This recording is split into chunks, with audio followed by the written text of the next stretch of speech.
2 Samuel 15 ayat 25 sampai 26. Lalu berkatalah raja kepada Zadok, bawalah tabut Allah itu kembali ke kota. Jika aku mendapat kasih karunia di mata Tuhan, maka ia akan mengizinkan aku kembali, sehingga aku akan melihatnya lagi, juga tempat kediamannya. Tetapi jika ia berfirman begini, aku tidak berkenan kepadamu, maka aku bersedia, biarlah dilakukannya kepadaku apa yang baik di matanya.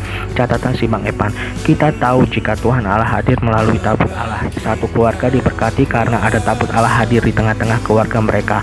Nah, ini Daud menyuruh kepada Zadok supaya tabut Allah tetap berada ke pusat pemerintahan Israel, supaya bangsa Israel tetap diberkati oleh Tuhan Allah. Dan tabut Allah tidak ikut bersama-sama dengan Daud dalam pelariannya menghindar dari kudetanya pemerintahan Absalom, anaknya sendiri. Kok Daud mengecut sih? Dia kan raja, Absalom kan licik. Ya elah, berhadapan dengan Daud mau mengkudeta bapaknya sendiri, ya pasti Daud menang. Ini malah melarikan diri. Teman-teman bisa baca kisahnya di 2 Samuel pasal 15. Hei, main jeplak aja mulut lo. Gua baca Alkitabnya belum sampai ke pasal yang membahas kenapa alasan Daud melarikan diri dari Absalom. Sabar ya.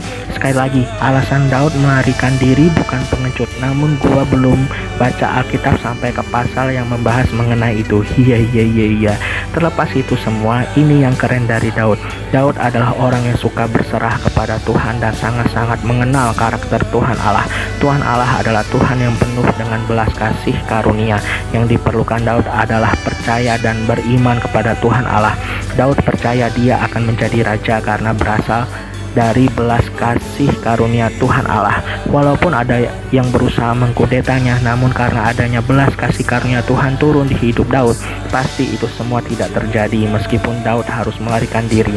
Dan sekalipun ternyata Tuhan Allah tidak berkenan lagi kepada Daud, lalu Daud harus merelakan dia dikudeta oleh anaknya Absalom, Daud tetap percaya kepada Tuhan Allah, sebab apa yang dilakukan Tuhan Allah itu selalu baik untuk kehidupan Daud. Yuk kita belajar dari Daud lagi mengenai hati Daud yang selalu berserah kepada Tuhan, yang selalu percaya dan mengenal karakter Tuhan Allah Yesus Kristus, dan yang selalu percaya kepada kehendak Tuhan dalam hidupnya, karena kehendak Tuhan Allah selalu mendatangkan kebaikan dalam kehidupan kita. Haleluya, amin.